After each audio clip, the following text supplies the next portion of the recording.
So there's something I want to talk to you guys about today. And it's quite a profound thing, really, because it concerns the meta reality of the zeitgeist or the era of our time or of how history unfolds in general. And it concerns with the wonderful phenomena and experience of creativity. Nietzsche said something absolutely crucial, I think, in one of his written pieces in The Will to Power, which was a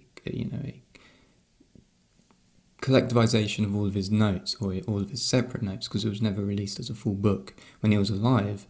And it was this, he wrote, "Will to truth as the impotence of the will to create."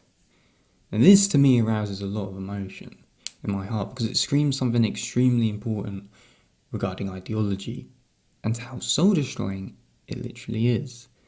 Because throughout time we have always had belief systems that have preached the truth, and through that demanded dogmatism and particular forms of behaviour and action. All in all, they become the aeons, which means era, of our time, or the egos of that particular era within the collective consciousness, whether it be political, intellectual, or religious. But it's those demands of objective ideological truth, those perspectives of truth, as Nietzsche would say, and that Nietzsche realised, become isolating for the human spirit. That the will to truth becomes an impotence for the will to create. Because how does the soul manifest into reality? How does one speak their own subjectivity? How do people flourish? How does society flourish? What makes life worth living? What is the highest good? Or the sunum bonum, as Aristotle would say. I think it's genuinely creativity. It is the harmonization, you could say, of the two hemispheres in the brain. It brings about new life and new reasons to live. Truly it does. And this to me is no different to how the Buddha gains enlightenment. That the Buddha follows the middle way, the golden mean, the centre path, seeking both positions to attain balance, but never cements themselves in one or the other. The same way in how creativity is an expression of the soul in complete innocence, surrender and vulnerability. It's an emotional act of letting go, letting one's own personality speak for itself to the world. It's your truth, your reality, your experience. But it is these speakers of truth that claim of a true path to life, that it already exists and that we need to follow this utopian vision of whatever ideology, but it's not true, it's a lie, because it devours the soul in a sense. You are the truth. The dreams you wish to become a reality, the creations you desire to put out into the world, the reality that you want to become, that is the truth. Because it is creativity that will set you free. In the same way, when it says in the Bible, the truth will set you free.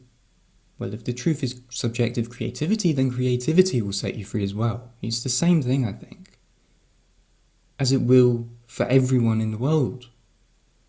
And I don't think we need to believe anything to know that.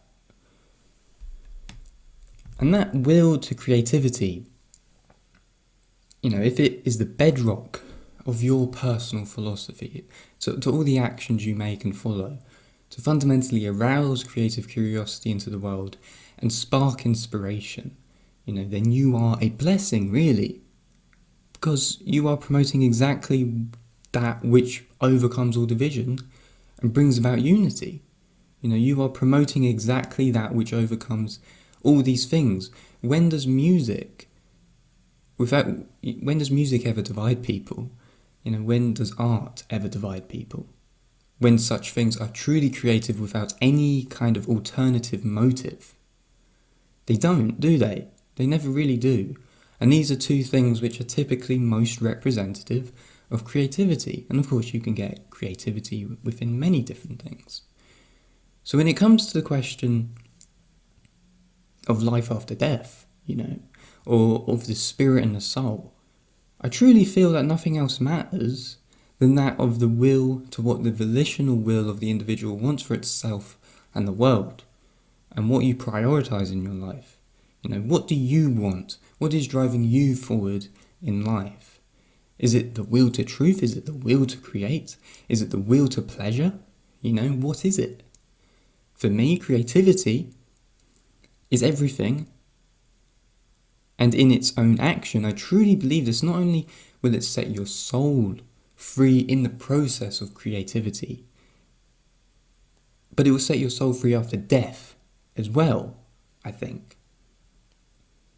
Because there is never a limitation when there is a will to create, if you think of it like that. Creativity is infinite potential, like a singularity, It's unknown infinity. So I truly believe that no matter what happens in life, in the material world, if the volitional will of your intentions and actions are based on heartwarming, genuine creation for the betterment of society and the world, then you will be set free after death, and your soul will be able to transcend in some form or some manner.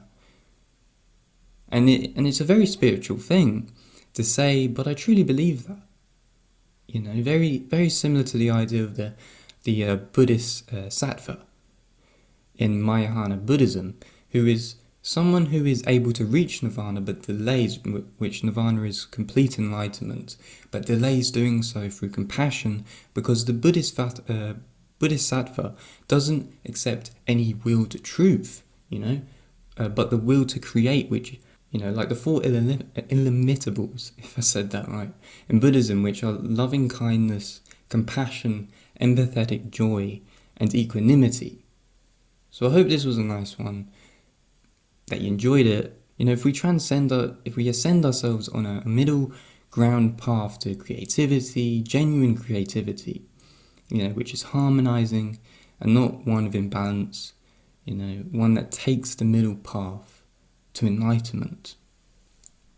I truly believe that, the world can be a better place if that is done by as many people as possible, really. So thanks for watching. Make sure to spread this video around, give it a like and a comment, and I will speak to you in the next video.